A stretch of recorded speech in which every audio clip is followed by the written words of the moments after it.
Hello, good morning everyone. তো তোমরা তো সকাল সকাল আমার রান্নাগুলো খুব ভালোবাসো, রেসিপিগুলো। তো দেখো, আজকে চলে এসেছি একটা রেসিপি নিয়ে। তাড়াতাড়ি সকাল সকাল উঠে কাজকর্ম করে নিয়েছি। তো করে নেওয়ার পরে তারপরে ভাবলাম যে না, রান্নাটা বসিয়ে দিই, তার জন্য বসিয়ে দিয়েছি। আজ হচ্ছে কাতলা মাছের আলু দিয়ে কারি টাইপের করবো, ধনেপাতা দিয়ে। শীতের এটা নতুন রেসিপি। আর হচ্ছে ওদিকে বাঁধাকপি বসিয়েছি, বাঁধাকপিটা ঝরঝর করে নিচ্ছি। আর এই রেসিপিটা করেছিলাম হচ্ছে পিসি বাড়িতে গিয়ে, কারণ হচ্ছে বৌদি সেদিনকার বাচ্চাটাকে নিয়ে ডক্টরের কাছে যাওয়ার কথা ছিল। তাই আমি বললাম তুমি যাও, আমি এদিকে রান্নাটা করে দিচ্ছি। তারপরে বলে, আর তারপর দাদা একটু আমার হাতের খাবার রান্না ভালোবাসে, তার জন্য। তো দেখতেই পাচ্ছ, মাছগুলোকে খুব সুন্দর করে ফ্রাই করে নিলাম, বেশি করে তেল দিয়ে। আর দেখবে ছাকা তেলে মাছগুলো ভাজা হলে বেশ খেতেও টেস্টফুল লাগে। তো তারপরে সুন্দর করে রান্না করে নেওয়ার পর দেখো, মাছগুলোকে ভেজে নিচ্ছি। আর হচ্ছে দেখো, সবাই তোমরা আমার লং ভিডিওগুলোকে খুব সাপোর্ট করো, ভালোবাসা দাও যে দিদি তুমি লং ভিডিও শেয়ার করবে। তো তার জন্যে ভাবলাম যে না, এইবার লং ভিডিও একটু শেয়ার করতে হবে।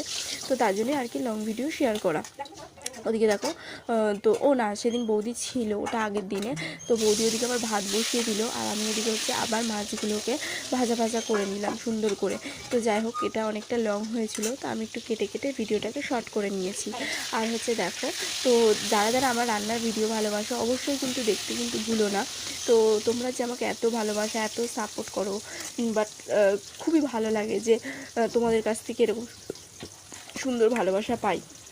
তারপরে দেখো, মাছগুলোকে পুরো ভাজা হয়ে গেল, আলু দিয়ে দিলাম।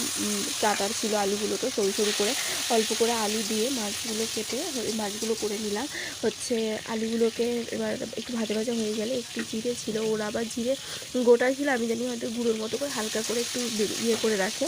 তো সেরকমভাবে বৌমুনি করে, বাচ্চা নিয়ে পারে না। তার মধ্যে দিয়ে দিলাম একটা শুকনো লঙ্কা, দিয়ে দিলাম টমেটো আর পেঁয়াজ, দিয়ে ভালো করে ফ্রাই করে নিলাম। তারপরে দিয়ে দিলাম হলুদ। তার মধ্যে দিয়ে দেওয়ার পরে তারপরে হচ্ছে কি বলে, ভালো করে দিয়ে এবার ভাজা ভাজা করে নিলাম, কারণ একটু টমেটো আর পেঁয়াজটা যতক্ষণ না একটু গ্রেভি গ্রেভি টাইপের হবে ততক্ষণ ভালো লাগে না। আর হচ্ছে তারপরে দেওয়ার পরে একটুখানি জিরে দিয়ে দিয়েছিলাম, গোটা জিরে, কারণ ওই যে বললাম গুঁড়ো জিরে হয়ে গিয়েছিলো ওর জন্য। তো গোটা জিরেটা মাঝখানে দিয়ে ভালো করে ফোড়ন সিস্টেম হয়ে গেল। এটা একটু শর্টে করেছিলাম সেদিনে, তার জন্যই তোমাদেরকে এইভাবে দেখাচ্ছি। তো তারপরে দেখো আমি কি করেছিলাম, পেঁয়াজ, আদা, রসুন আর হচ্ছে টমেটো আর হচ্ছে শুকনো লঙ্কা, কাঁচা লঙ্কা আর হচ্ছে জিরে, সব মশলাটা মিক্সিতে পেস্ট করে নিয়েছিলাম।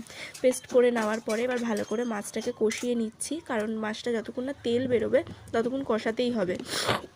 তো ভালো করে কষিয়ে নেওয়ার পর এবার দিয়ে দেবো সামান্য পরিমাণে একটু হলুদ, আর দিয়ে দিয়েছিলাম নুন, আর একটু চিনি দিয়ে দিয়েছিলাম। তো ওগুলোও তোমাদের দেখাচ্ছি।